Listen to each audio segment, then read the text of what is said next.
네, 그러면 이 쟁점에 대해서 우리 부종식 변호사님은 어떻게 바라보고 계신지 우선 한번 들어볼까요? 변호사님 어떻게 보시나요? 네, 816 부동산 대책에서 사실은 5가지 이런 쟁점들이 있잖아요. 그 5가지 이슈 중에서 우리가 지금 다루고 있는 상가 오피스 재건축과 관련된 부분, 요것만 한번 추출해보면 그 중에 하나가 있습니다. 뭐냐면 5년 내에 서울에 50만 호 공급과 그다음 전국 270만 호 공급, 요게 이제 제가 보기에는 우리 상가 오피스 재건축과 관련돼서 관련이 있는 그런 주제가 아닐까 싶어요.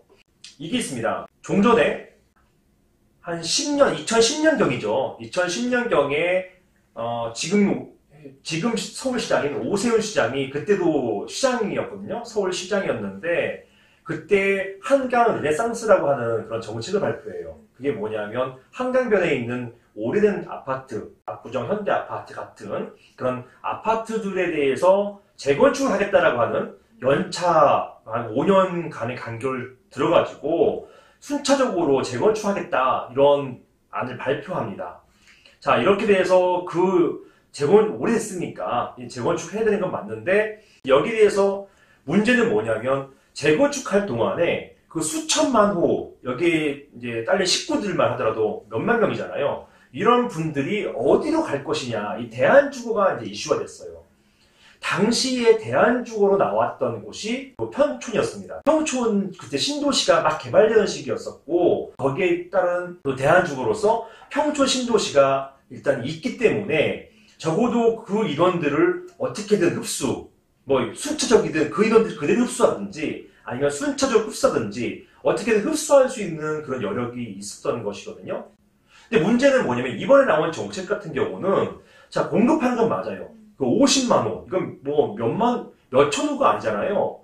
무려 5년 동안에 50만 호입니다. 어마어마한 그런 규모거든요. 서울만 하더라도. 전국 따지면 270만 호, 이거 어마어마한 규모잖아요. 근데 문제는 뭐냐면 제가 보기에 여기에 빠진 부분이 뭐냐면 대한주거에 대한 이야기가 없단 말이에요. 그러면 그 추가 공급을 두 가지 방법이 있겠죠. 하나는 택지를 개발해서 어떤 공공택지나 이런 택지 개발해가지고 하는 방법이 하나 있을 것이고 또 하나는 재건축을 통한 방법이 있을 것입니다. 근데 문제는 택지 개발하는 게 한계가 있어요. 서울시 땅이 많지 않거든요. 종래 태릉에 있는 골프장을 거기에다가 뭐 2만 원 공급한다라고 했는데 그것마저도 지금 잘 진행되고 있지 않다고 해요. 지어봤자 남는 땅을 지어봤자 지을 수 있는 그 공급은 한계가 있습니다.